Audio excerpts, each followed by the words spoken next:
JVR, usually it's you guys on the other side of the game giving up a late goal lately. How big was it to get a late goal for you guys and get that win, even though you guys had a ton of scoring chances and couldn't cash in?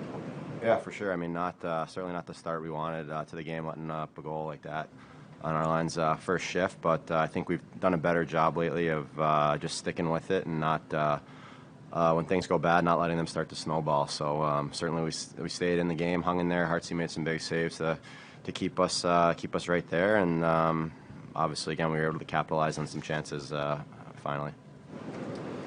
Scott, the penalty kill kind of strayed from its success. How did you guys tighten things up in the past game? Yeah, I think Hartsey was really good for us. Your goalie's got to be your best killer, so he was good. I thought our D did a really good job of clearing pucks off draws, and then kind of eats up some time. So we did a pretty good job up ice, and then had to get our blocks when we needed them, and found a way. So it was good. Scott, you mentioned taking things one day at a time. You joked that it's a cliche, but you guys really need to do that. Do you feel like you're starting to do that over this past 3 or 4 days here? Yeah, I think so, and kind of sucks going into the break with a little momentum, but at the same time, kind of get away from the game, clear your head, and come back refreshed and try and keep it rolling. So I think guys have done a good job of sticking together. No one's pointing fingers in our room, and everyone's doing a good job. So we continue to do that and try and dig ourselves out of this hole. Scott, can you talk about the late 2-on-1 you had, and are you thinking shot the whole time, or? Yeah, Riemer passed it to me in the neutral zone. Tried to get some space and tried to go low blocker, and hits off his pad, and you got one of the best guys in the game around the net. So let him tap that one in, and big win for us.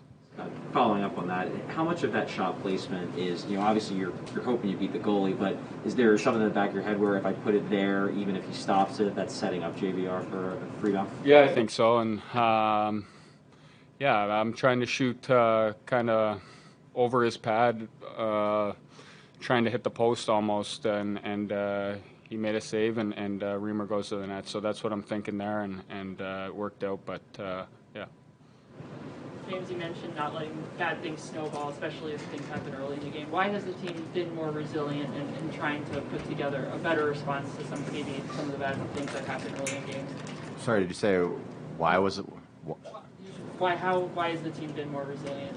Yeah, I don't know what it is about it, but I think it is cliched, but I think the best teams and the best players, that's what you do. You just, if it goes good, if it goes bad, you're just worried about your next play and just doing your job. And as simple as that may seem, that's what all the good teams and good players do, is you just got to go out there and execute and do what you're supposed to do on the next shift. So I think we've kind of gotten back to basics a little bit to do that, and really tightened things up and made things a little more clear as far as certain reads we're trying to make in different situations. But ultimately, yeah, that's you got to have that mindset of whether it goes good, whether it goes bad, the next day is the most important one, and yeah, that's what we've tried to do here lately.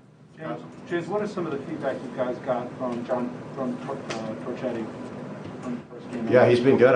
Obviously, he's only been here for a couple days, so I've only talked to him a handful of times, but he's pointed out a couple little details, specifically on the power play stuff on entries that he wanted to see us do, and I thought it was something that helped specifically for how he wants me to enter the zone, and yeah, just little things like that. So he seems, again, he's got a good energy back there, and keeps things positive, and but also, again, just letting guys know the different details of maybe what could work. So so far so good. Obviously only a couple days with him so far, but good things so far.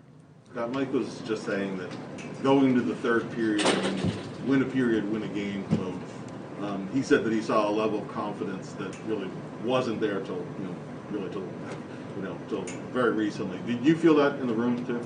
Yeah, I think so, and I think in the third there was a 8 or 9 minute stretch where we were playing really good, and then started to stray away from it, but it was only a couple shifts, and then we came right back and started playing with the puck. Our wingers were really good along the wall when their D were pinching, and we were able to get out of the zone pretty well. So that comes with communication of getting out of your zone and making the little 5-foot plays and being able to do that. So I thought guys were confident with the puck and making plays and not throwing it away to the other team and giving them opportunities in the neutral zone. Travis, how important was for you to get that equalizing goal? Yeah, that was big for, I mean, especially for our line there, and you know, for me, I gave up that first one. That was my mistake, so it felt good to get it back and you know, get the team back in it.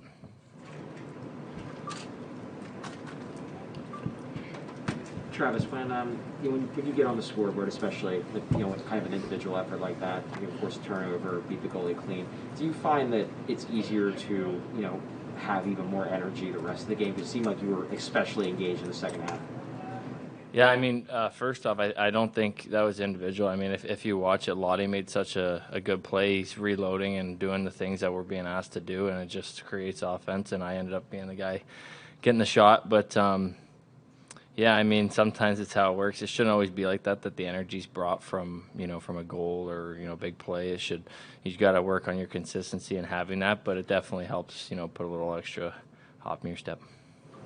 Carter, is this break good for you guys, clear your head, or would you rather keep playing since you guys you know, won 2 in a row and playing much better?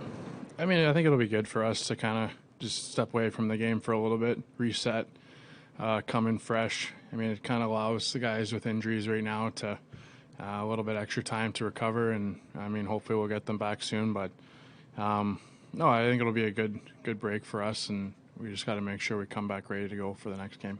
Carter, can you walk us through the backdoor save on Connor on the power play?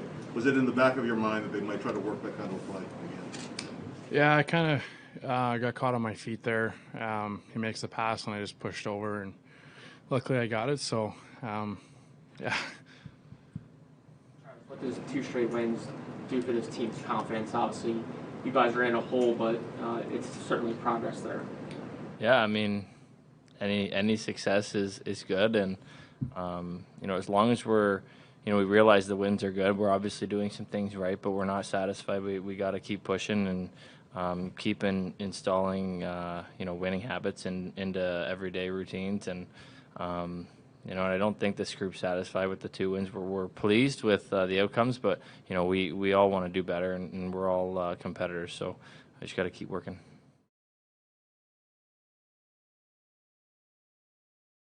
Coach, can you talk about Carter Hart and what good he was in the first half of the second period? He was awesome.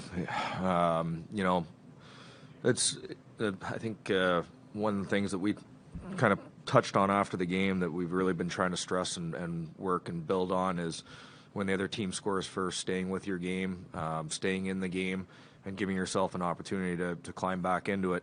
That doesn't happen without Carter. You know, tonight especially.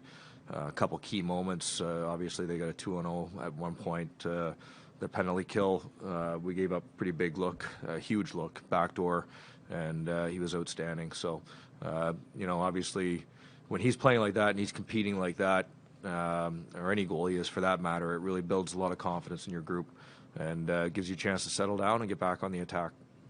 From drawing some big penalties to creating scoring chances, how critical was Scott Laughton's play to you guys? Yeah, he's a warrior, he's a battler, and we put him in every position.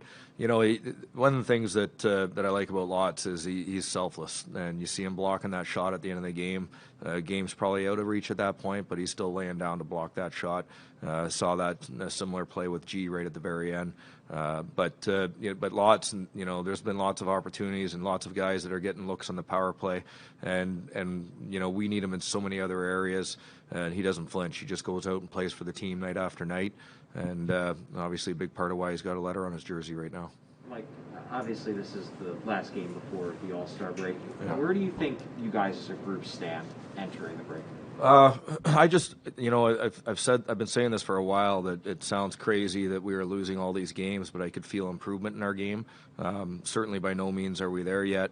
You know, obviously we're still missing some key pieces, but I do feel that you know, we're building confidence in the type of the game that we want to play. as far as the way that we want to support the puck, the way that we want to get on the attack, the way that we want to defend quickly. So I feel that we're building better habits in that area. I also think that we still have a long way to go. And the challenge for us, obviously, is to maintain this stuff once we do get players back. The work ethic has been outstanding. We can't let that drop at all. And then we're going to have to get those guys up to speed to, the work that these guys that have been in the lineup have been doing. So, I feel that there's a lot of progress, and I still know that there's a long way to go for us. You said that you wanted to let him get in the swing of things. So what was it like having Torchetti on the bench? Well, he in between the second and third period, he said, let's go win this period. So I think that was the difference there. We haven't had that kind of insight, but no, I mean, he's I look to his experience and how valuable it was in moments of the game as far as they're up 1-0 and they've got that press in the second period and there's no panic. There's no he's a guy that's been there. He's seen every situation. I think that's invaluable for our players. Really good insight, as far as the things he's coming in and seeing as far as a different perspective. But, again, that experience and somebody who's been there and been in all these situations is going to be really valuable for us. Mike, I know you said you expect Brassard to be back pretty soon. Yeah. Anybody else that you expect back maybe within a week or two after you come back? Yeah, well, I would say as soon as we come back from the break, there's a decent chance on Brown. I would say everybody else, it's going to probably, I don't have a timeline for everybody else. I would think that he's going to be the next closest. Guys, obviously none of these guys have been practicing with us except for Brassard. So for me, he's the first guy. And then after that, it looks like Brown would be the next closest. But all these guys are going to continue their rehab. They're guys that are on the ice, which you see, which is a huge sign of them getting closer, and they'll use this time. Be like, how close is he? I don't know that I'd want to put a timeline on it right now. I do know that he's skating, but obviously the injury he has that doesn't really have anything. It's not anything related to that. So physically he's not quite there yet, but he's doing what he can to make sure that he's ready once he comes back. So my best guess would be a couple weeks, but 2-3 weeks, but I'm not sure on that yet. Last one, Mike. Over the last 6 weeks, how heartening has it been? I haven't always gotten the results, but to see Oscar Lindblom's game, the details start coming back the way, Details and confidence, obviously we always talk about confidence, how it can't be given to you. It has to be earned, and Oscar's earned that confidence. And for me, that I was talking about this yesterday, that I think this is one of the best stories that we have going for us right now, is Oscar really looks like he's rediscovered himself as far as what he's capable of doing. Physically, obviously, he's had to battle through some things, but mentally, in order for him to get back up to that level, this has provided him that opportunity. He's been playing with good players night after night. You see him out there, with G's line one game, maybe it's with Coots, and he's playing with TK. That gives him confidence. That gives him a chance to get to his game. And I feel that he's at a point now, just like he was before, where now those players want to play with him. Because he does all the little things right, and so it's a real positive thing for our organization to have him playing back at this level.